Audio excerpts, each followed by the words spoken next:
This is The First Century, a podcast devoted to stories from that influential period of history including Rome, Judea, Christianity, and more. I'm your host, Dr. Brian Schmisek.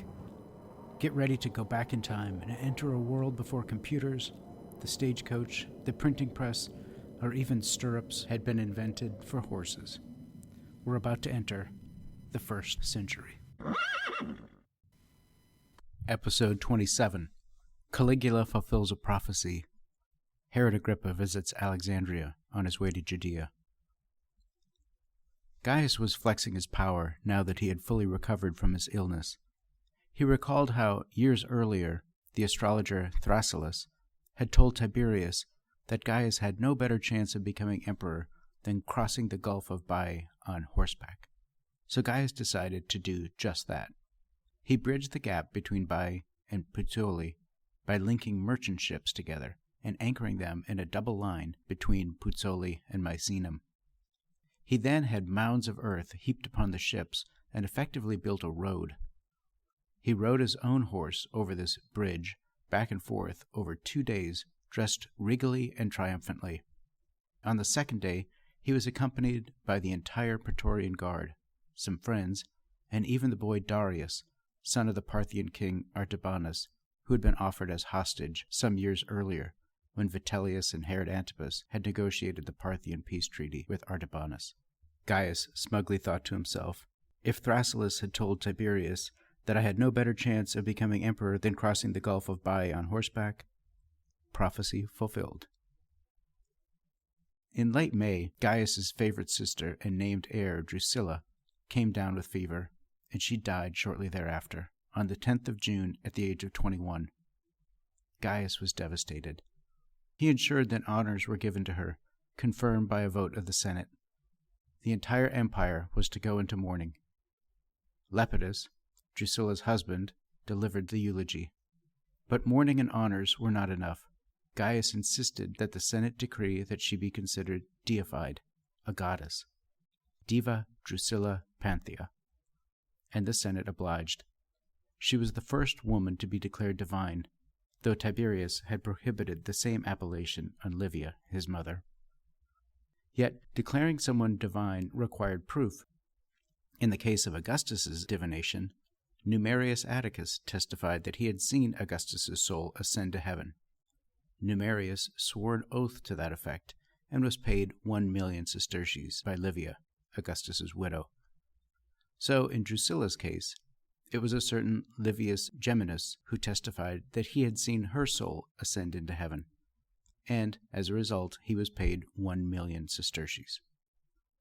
A golden statue of Drusilla was set up next to the statue of Venus at the Temple of Venus in the Forum, and Drusilla became known as the new Aphrodite, with 20 priests and priestesses serving her cult.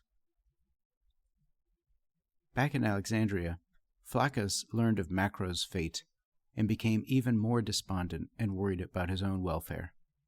He decided to take it out on the Jewish element of the city. So he stripped Jewish people of their citizenship and confined them to only one of the 5 districts of the city, known as the Delta District. As Drusilla's death was announced and the entire empire went into mourning, shops were closed. Flaccus then authorized the destruction and seizing of Jewish property, which was made efficient as so much of the property was unattended due to the mourning period.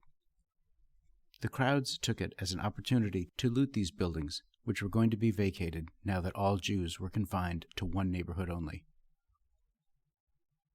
Though Herod Agrippa had been encouraged by the princeps himself to visit his kingdom, he delayed his journey as long as he could, before finally departing in the late summer, just before the dissipation of the Etesian winds, and after Macro and Ennia's suicides. The trip from Puteoli to Alexandria took only a few days with the help of those Etesian winds, just as Gaius, aka Caligula, had suggested. The winds drove the ships like a charioteer drives a chariot. Agrippa arrived unannounced and without forewarning in the summer of 38. Agrippa had not initially intended to visit Alexandria. He only did so on the advice and recommendation of Gaius.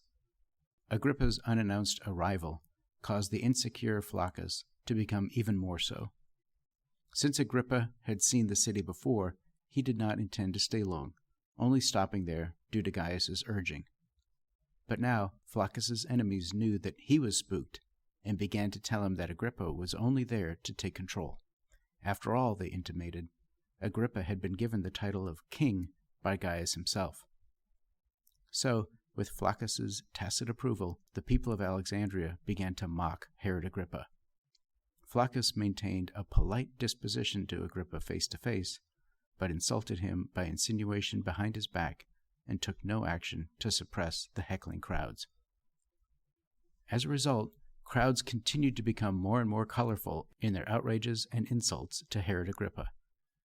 For example, there was a mentally ill person, Carabbas, called a madman or lunatic by the populace.